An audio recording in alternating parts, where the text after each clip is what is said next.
Hypothetically speaking, if you're thinking what I'm thinking, up in that friend zone for no good reason, and getting too good, being that third wheel just like me. Well, I grabbed this old guitar, cause I'm thinking what I need is to write about the way one day you'll hear this song I'm singing. Right away you'll know that all the years that we spent waiting were worth it, and that hurt and the love put us through will be long gone forever if I write about you. If I'm right about you. If I'm right about you. Yeah, I'm just swinging it, but every word I mean it. You wanna trade that lonely, cause you can't stop believing. You'll find me, and before you know it I'll meet your mama, and we'll have a love in the fast lane. Yeah, that's why I wanna write about the way one day you'll hear the song singing. Right away you'll know that all the years that we spent waiting were worth it, and that hurt and the love put us through will be long gone forever if I write about you. If I'm right about you. If I'm right about you.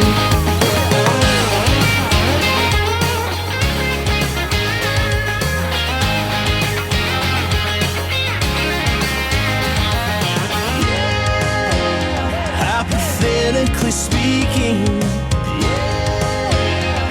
the second you meet me, I'll be right about the way when you hear the song I'm singing.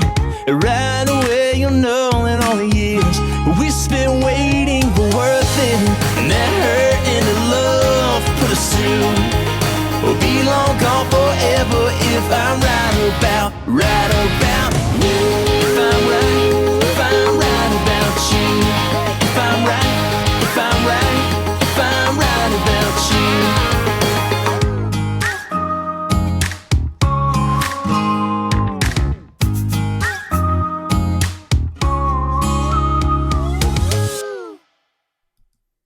All right. What's going on, everybody? Happy Thursday. What is today? Today is the 30th. Last day of the month. Man, we're getting it. A little later show today. I had to work at the restaurant. One of my girls called out, so since I'm doing not booking any bands right now, might as well sling some hot dogs, make some she crab soup, make some sandwiches for the good people of Ocean View. Hope you guys are doing well. Some good rain today. A lot of restaurants having some good specials tonight. I'm hungry. I need to order some takeout. I'm not sure if I'm going to go with Lindy's, my regular sponsor for this week. Lindy's over on General Booth Boulevard, 757-491-3511. Good friend Kent and Joanna. Be sure to patronize them this week as they're our weekly sponsor. Got another one next week. Big show next week too. Good shot, Judy. Some national recording art. A lot of good stuff. Lots of good stuff. I'm not going to give it away yet. No show tomorrow. Going to take the day off. Got some new cameras, gear, and some other stuff. We're reworking the room a little bit. Make it look a little bit more fancy. I kind of like this look, though. This is what my office looks like. Like my son's DJ rig is right there. That he takes lessons from DJ Jules with. And then that's the gaming computer over here for my other son, which I'm awful at gaming completely. I don't know when you stop being good at gaming and then your kids get better at you. Because I could whoop some serious asses in Rainbow Six, and then now my skills are trash. As I'm told, my skills are trash. Fortnite, they won't even play squads with me. I'm awful. Evidently, I'm awful. Big shout out to Smoothie B in Japan, watching today all the way from Okinawa. First guest, I'm going to give him a call right now. We were a little late, so we kind of pulled an audible because of my schedule today. But typically we're trying to do it at 4 o'clock. The 4 o'clock seems to be working. But we'll kind of see how it goes. We definitely like the 4 o'clock a little bit better than the 7 o'clock. But we'll get another guest possibly later. But first, actually a good friend of mine, and a friend that I met a couple years ago on Granby Street through my friend Brian Sewell. We had been in the restaurant a couple times, and then we had seen one Tappit Loco open and then another Tappit Loco open. And I'm like, good grief, man, what's going on? And they were booking bands. So I was like, hey. So over at Mullen O'Malley's with his wife, Ashley, good friend Chris McGrath, we all had some drinks one night and kind of he signed his soul to the devil and said, hey, let's start working with Rockstar, which has been great. Really appreciate the, he's been great with feedback for us. He helps us do our job better as a booking agency when you have an owner that is texting me at 10 o'clock going, man, great, love these guys. Or, I mean, even the honest stuff, you guys probably want to hear this, but like not a really good fit for us. But, that's what I like. That's what I like about a client relationship, the open and honest. But we'll bring Chris on here on the split screen since we have him in there. There he is. Look at that. Chris, how you doing, man? Good. How are you? Man, I'm great, brother. I'm great. Man, you look comfortable. Yeah, I'm doing this from my recliner. So, and I'm surprised you're not working right now, because, dude, I know that you get up. What time do you get up in the morning typically? Usually about 8:30. See, that's not bad, because typically, you guys have how many restaurants now? Four restaurants. I mean, dude, I know that you have pulled all four in one day. And like, I got to do this here, I got to do this here. And oh, absolutely. More often than not. Yeah, I put some miles on my vehicle, that's for sure. Hey, so people who don't know you, this is Chris McGrath, owns Tappit Local and McGrath's Burger Bar over there on it's Battlefield Boulevard, right? That's the end of Battlefield, right? Yeah. Yep, Battlefield. Yep, McGrath's Burger Shack. Burger Shack, good. I said Burger Bar. Burger Shack. I like Shack better even. Yeah, I mean, we don't want to make it sound like something nicer than it really is. It's great food, but it's kind of a shack feeling. Good deal. Hey, so let's go back a little bit. Talk about your background. How did you get into the restaurant business? Man, I started washing dishes when I was in high school. Went to work for AJ Gators back in 1996, and stuck with those guys for 19 years. Opened, I think 14 restaurants with them. Man. Owned a small portion of a couple of them, and really just kind of, my wife and I, we really wanted to come up with our own concept and do our own thing. And back in 2015, when this craft beer craze was really starting to take off, we thought it would be a good concept to embrace this local craft beer community and open a restaurant that featured all local Virginia craft beers on tap. And then build a higher end, affordable menu around that. And it kind of took off and worked. Here we are, 4.5 years later, and 4 locations open now. And of course, I mean, this has slowed us down a little bit with this whole COVID thing. But, yeah, we'll definitely get to the COVID crash here in a minute. Yeah. That's affected everybody equally, though. So it is what it is. Are you a big beer drinker, or are you more liquor? I'm more of a liquor drinker myself, honestly. Yeah, but I mean, I'll try the different beers, but. Man, if I drank as much craft beer as I drank liquor, I would be 400 pounds. I would need a nap at 4 p.m., man, because I'm not a huge beer drinker. There's some drinks that that I would drink, but with the guys and whatnot, they want to drink something heavy. I'm like, I'm calling an Uber, man. I need a nap. It's right. Please pull up Chris's RV so I can take a nap in real quick, and then I'll rally with you guys around 8 o'clock. Yeah, it's a marathon, not a sprint. So. Obviously, you're only part of the equation. Your wife plays a huge part of, what you guys have done with Tappit Local. Absolutely. Yeah. Absolutely. She actually runs all the front of the house. She buys all the beer. Mm-hmm. She does all the scheduling for front of the house, bartenders, servers. I mean, she handles everything front of the house, which is great because I'm probably a little politically incorrect and I should be in the kitchen where nobody can hear me. we got to know our roles, man. I think that's what's great when you're definitely dealing with a partnership and you have a partnership. Oh yeah. You got to know your strengths and weaknesses. Like, look, I'm going to handle this. You handle that. Let's yep. We'll pick up the pieces, man. That's great. So you guys got 4 down. Obviously, March comes around. Not a lot of people saw this. I think in January we started kind of hearing some rumblings about something that could happen, but when this kind of came full force, I mean, was it just wind out of the sails for the company? I would say for a day or two, yeah. I mean, it was scary. It was just like, whoa. And I'm talking to other restaurant owners, and we're all going, what in the hell are we going to do? Like, this is our livelihood, and people don't realize a lot of people don't realize how little profit margin there is in restaurants to begin with. So, I mean, we'll profit on a good month. I'm hoping to see 5%, so then all of a sudden you lose 60, 70, some people 80, 90% of your sales. It's like, whoa, I just went from doing okay, paying my bills to I just lost $20,000 yesterday. Yeah. It's scary, but we found ways to adapt, I think. And, we've communicated with our landlords and, worked out plans as far as that goes. And, and just kind of revamped how we do business. We kind of had to reinvent the wheel on that. And so far we're doing okay. But which is great because it seems like and gosh, it's only been 4 or 5 years since you guys have opened up these chains that you guys have had to overcome and adapt anyway. It's like, hey, look, this is working here. Let's go here. So you're probably kind of used to that.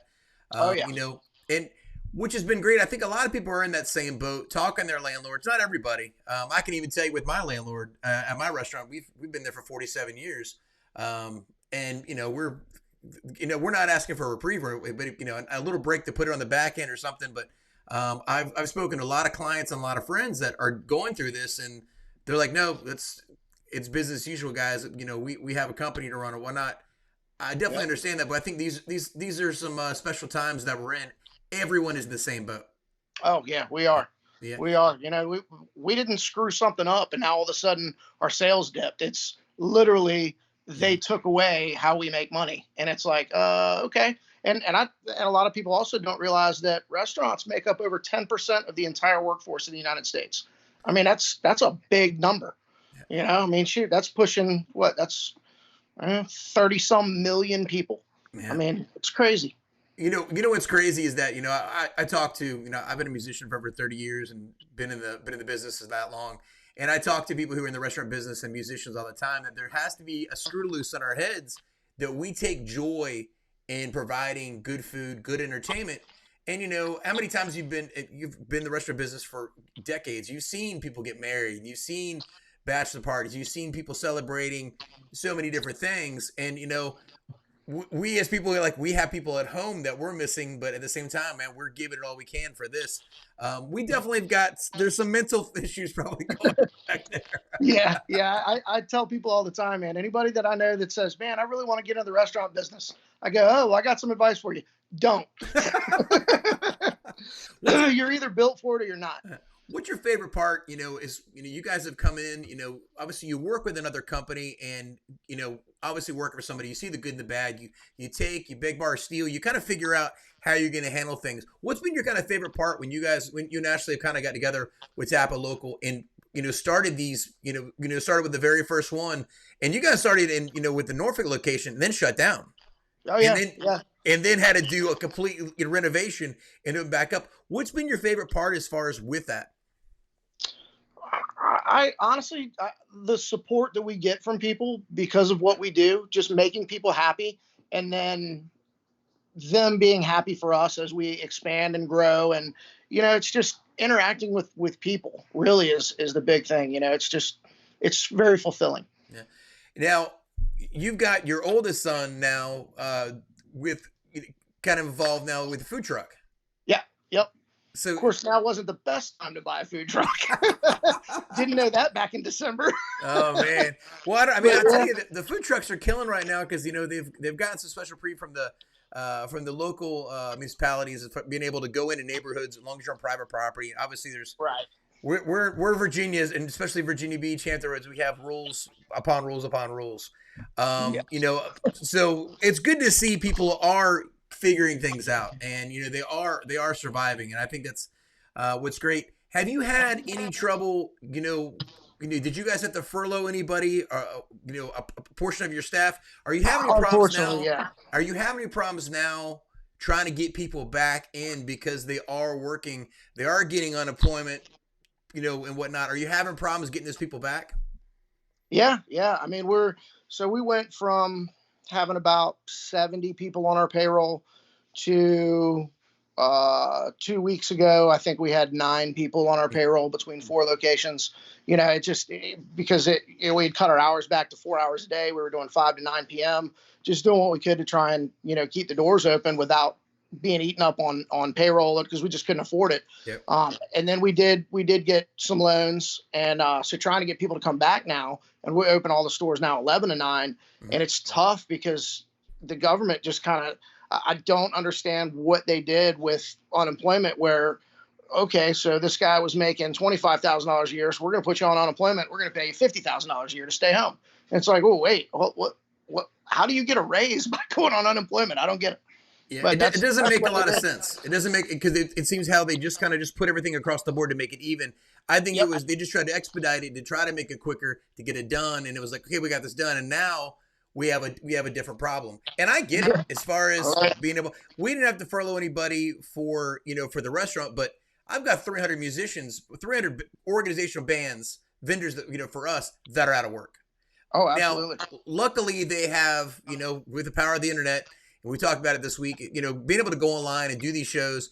And you guys have actually been doing something kind of cool at the Grassfield location. Can you talk about that a little bit? Yeah. Yeah, so we've got a patio out front, and the Grassfield location, it's not like most locations because the entire strip mall basically is empty with the exception of us. Mm-hmm. And it's not that it's an old strip mall, it's a bank-owned property, so they're just very non-responsive when it comes to people leasing space. So it took us a long time to actually get the property leased and get in there. So that's why it's empty, but there's the parking lot in front of us has about 280 parking spaces, and we've got a patio out front. So we decided, what the heck, man, let's do some live music on the patio while people are doing their carry out, and they can sit in their car, they can socially distance, we'll follow all the rules, and they can sit in their car, hang out, or stand in the parking lot. People are out there dancing, having a good time, Mm-hmm. and it's worked out well. We've done 2 shows so far. 2 weeks ago on Tuesday, we had Red Stapler, Mm-hmm. and that was big hit. Everybody loved it. And then this past Tuesday, we had Doyle and Dunn, Mm-hmm. and there was probably twice as many people showed up this week as last week. That's great. So next Tuesday, we've got Chris Perkinson. Mm-hmm. And then next Saturday, Hold on, you got to say the acoustic legend. You can't just say Chris, because people might not know who he is. You got an acoustic legend. Yeah, I love Chris, man. Absolutely. Yeah, he's a great guy. He's been our house musician since we started 4 years ago. He's been playing every Thursday for 4 years. Yeah, a lot of people don't realize he does not live very close by. I mean, he treks in for you guys, which is great. Yeah, he's down in Carolina, and not just over the border. He's like way over the border. He's down in Camden. So yeah, he's got a little bit of ways to go. Well, so, what I'm hearing from you is that, people are hungry. And, it goes without saying my musicians are hungry as well. And, we can't turn the water on and just expect everything to kind of go back because of regulations that we're going to have. We're going to have, 50% capacity. We're going to have limited capacity. We're going to have, a 6 feet rule. We're going to have all these different things in place. Are you guys looking at that already, kind of figuring out locations? Oh, absolutely. We've been on webinars with Georgia and states that are starting to reopen and getting ahead of the curve on what is it that we need to do, what is it that clientele is looking for. So we've already implemented, like, we've got 2 different bins for our pens. So one is a pen that's been touched, and the other bin is the pens that have been cleaned and sanitized. So that way, as people come in, if they've got to sign a credit card slip, they grab a clean pen instead of a pen that somebody could have contaminated. Same thing with our menus. We've got 2 bins. We've got a clean bin and a dirty bin. That way, a menu doesn't get circulated to somebody more than one time before we clean it, wipe it down, sanitize it, and then let somebody else touch it after that. So we're just doing what we can to make sure that people feel comfortable and safe. Because, that's a big thing is you want your guests to feel safe, to feel comfortable, to feel like we're doing everything we can. And we absolutely want to do that, but we want them to see that, we're trying to make an effort to make sure you're safe. It was funny is when all these regulations came down, I remember sitting down with my employees at the restaurant and talking to them about, like, hey, this is what we have to do. These are things that we were already doing. They were common sense things, and a lot of people didn't see them. I think there's a lot of visual theater that is going to need to go on, I think, for people to feel comfortable. These masks that are not really doing it, they're not N95 masks, where people are going to wear these really cheap one-ply masks. I think we're going to see a lot of people wearing masks in restaurants. Oh, yeah. It's going to be quite interesting. I did see a couple memes where the guys that had straws going through their masks so they could drink. I saw a guy leaving the ABC store, and he cut a hole in his mask so he could breathe easier. Going, all right. But I think that, regardless of what we have and what we're going to do for employees to kind of get them to feel comfortable, the general public feel comfortable, because when we start back up, I know that we're going to have a conversation as far as, look, Dave, we're at 50% capacity where we would spend X amount of money on an acoustic act or whatnot. Are we going to look at cutting those hours down? Obviously, we've got to look at the big picture here because, the two of us are partners and my partners with our vendors as well. And it kind of goes full circle. I mean, it's what I've done with, when we've negotiated everything, with meat prices, with anything. And I think it's one of the things that we're going to have to look at to kind of get this thing back in. I do see a light at the end of the tunnel here. I don't think that we're going to be doing, Facebook Live concerts every night. I do think it is actually a really good way for musicians to become a little bit more popular in the area. So hopefully that musician that's doing these Facebook Lives, maybe you haven't seen them, that are going to come into Tappit Local to come see somebody else. I think it's a very viable way for entertainers when this is done. Right now, this is all they have. Yeah. There's not a lot of patios you can play on. I mean, there's just not, and who knows how long that's going to go on before somebody deems that's not safe. I can't see anything unsafe about it, but you just don't know how some people think. Well, I think a lot of times, and this is the big argument that I have, is that if you don't feel comfortable going out, don't go out. If you don't feel comfortable about, being around people, then don't. But don't penalize everybody else. Quarantine the sick. Absolutely. Self-regulate the people that need to, susceptible to more illness, disease, kids, elderly, or whatnot.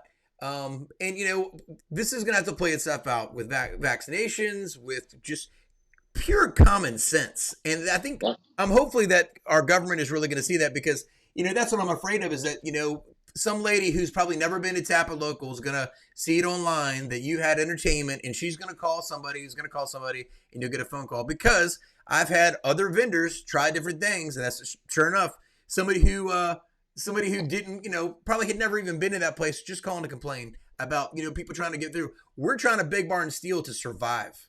Yep. And I think that, there's so many people who are like, if we only make up 10% of the industry, the other 90 will rely on that 10. I go by would still very bothersome. Tony Schmidt and I had this talk from 21st Street yesterday about going by the Home Depots and the Lowe's, where there's 300 cars in the parking lot, but I can't have 10 people inside my restaurant sitting 6 feet apart or doing whatnot. It seems like we enforce this rule because construction is essential. And I said this yesterday, Julie getting her potted plants, that's not an essential thing. When you see a family of 6 walking around Harris Theater because they're bored, that's not essential. What you're showing to me is that, okay, well, what rules are you going to enforce? But I can't open up a restaurant to be inside, and I'm going to get fined and be shut down. My occupancy license is going to be taken away. Your liquor license is going to be taken away. There's so many things that they don't seem like there's a fair playing field. That I'm really hoping that we can get through this with that, man. I really do. Yeah, it seems like all the big box stores, that's totally fine, and then I don't even see. Do you see politicians wearing masks? Because I haven't really seen that. Well, you do see Northman's got it looks like an ascot he's wearing, but I think that's his mask. But again, I just think it's a theater. It's like this. Oh wow, we are all going to feel safe about these things or whatnot. I would say when I go to Restaurant Depot, like now there's you can only buy one box at a time for gloves. We've always bought gloves. We've always used gloves or whatnot. But I feel like we're going through them more. And I have them at the house, and I find myself even going the right. I'm gonna mask it, but I always clean my hands. I always had hand sanitizer, and these were things that were common sense to me. And as you're probably the same way. I'm sure you and Ashley are the same way, and probably taught your kids too. Wash your hands. Wash your hands. You're prepping food. You're doing these things. You carry that stuff over to the house. I don't know if everyone is like that. Yeah, obviously they're not. Obviously, people got taught. Some people got taught to wash their hands. I'll tell you what. For years, it's made me sick. Like when I go in the bathroom to use a bathroom at a restaurant, and somebody else is in there, and they go to the bathroom and they don't wash their hands, and they walk out, and I'm like, okay. I'm like, well, here's the problem. These people haven't been doing this the whole time, and we have. That's why I have a problem with the Queen machines. If there's not some sort of sanitary napkin, not wipes or sanitizer, not a sanitary napkin, that would be kind of weird. Have some sort of feminine hygiene product next. You're right. Guys, hold on. If you own a bar, let me just say, guys, right now, don't do that. Okay, that's not a CDC health department thing. That was just me with slip of the tongue. But you think about it. Like, how many times have I see guys leave the bathroom all the time? Use the restroom and leave, and then they're playing the Queen machine or they're playing the Mega Touch. I'm like, man, That's nasty. Yep. Yes, it is. Yes, it is. Hey, so get through this whole thing, and you guys rolling. Obviously, you're already thinking about what you're going to do in the future. You could give any sort of tip for the bartender or the busboy that one day are going to being able to, open a restaurant. What would it be? I think it's all about work ethic. Don't be afraid. 15 days. Don't be afraid to put the time in. Because you have to. Once you own a restaurant, there is no such thing as a day off. You could dream about it. Yeah, I'm going to take the day off, and it might or might not happen. But chances are it's not. You've got to understand that when you own a restaurant, it's day in, day out. Especially us, we're open from 11 a.m. to 2 a.m. So there's only a couple hours in the day where the restaurant's not open. Even still, if alarm goes off in the middle of the night, guess where we're getting up and driving to? So it's a 24-hour day gig. And it's the weary. That's where I say, if you've been in the industry and you want to get into it, don't. If you're young and you start in the industry and you like, then yeah, man, do it. Work every position in the restaurant. Do everything you can to learn as much as possibly can, because I can tell you, there's never going to be a point where you know everything. There's just not. So the more positions you can work, the better. Amen to that, brother. Hey, I appreciate you, and please don't. Hopefully, Ashley's there somewhere. Please tell her I said hello, and hopefully see you guys soon. When is Chris going to be performing at Grass again? So he's going to be Tuesday from 5:30 till 7:30 or 8 o'clock. Great, man. Go ahead and put that on the site as well, guys. I appreciate it. Thank you so much, man. All right, appreciate it. Thanks, Dave. All right, man. Have a good one. You too. Bye. Bam, bam, bam. Chris McGrath. Bam. Get through all this stuff. Woo. All right, I got to read the. Oh, Kevin. Totally. I'm going to put Kevin's thing up here. Yeah. You definitely see people, masking up, wearing gloves, and they're like, okay, I'm feeling safe. These are the same people who are touching. How do I get that off? Let's get this up here. So it's full screen Dave. You see people wearing gloves all the time out in public, but they're like, oh, how do I get this on here where it's not, I got to take away the other person. Let's see if we can do it here. There we go. See, I'm still figuring out this stuff. Let me put this comment back up here so we can read it. But wearing gloves in public does not help. People touching everything, one pair of gloves. Yeah, totally. That is like, again, it's like, if you've gone up to pay anything on credit card, they have the piece of plastic over top of it. And I'm like, it's the same thing. Just wipe it down. It doesn't make a lot of sense what you're doing. Again, this is common sense stuff. Common sense stuff. Wash your hands. Don't pick your nose. Don't touch your face. Call your mother. All these things these are all common sense stuff. Hey, short show today. Ray from Ray Ray's of the Mayflower was sick today. We're gonna have him on, but we're gonna have him on next week. But we'll have him on next week. We've got Good Shot Judy, a slew of other bands, and a slew of other people that I am needing to confirm. But real quick, if you have a restaurant, if you have a business, if you have anything that you're looking to promote or talk about, just send me an email, info@rockstarbooking.net, or you can send a message on the Facebook page. But I appreciate it, guys. Take care of yourselves. Go to Chris's Tappit local. They've got the Deep Creek location. They've got Grassfield. They've got the Norfolk location on Granby. And then they have McGrath's Burger Shack, which is, I was there opening day. And I have to tell you, delicioso. And my good friend Jim is eating there many, many, many, many, many times. And I know, what is his favorite burger? And he's not going to probably text me and tell me what it is, but I can't remember what it is. And I'll have to put it on there what his favorite burger is. But they have awesome food in general and a good selection of alcohol. Guys, you be good. Be sure to take care of yourselves. Take care of everybody else. We'll see you guys soon. Peace.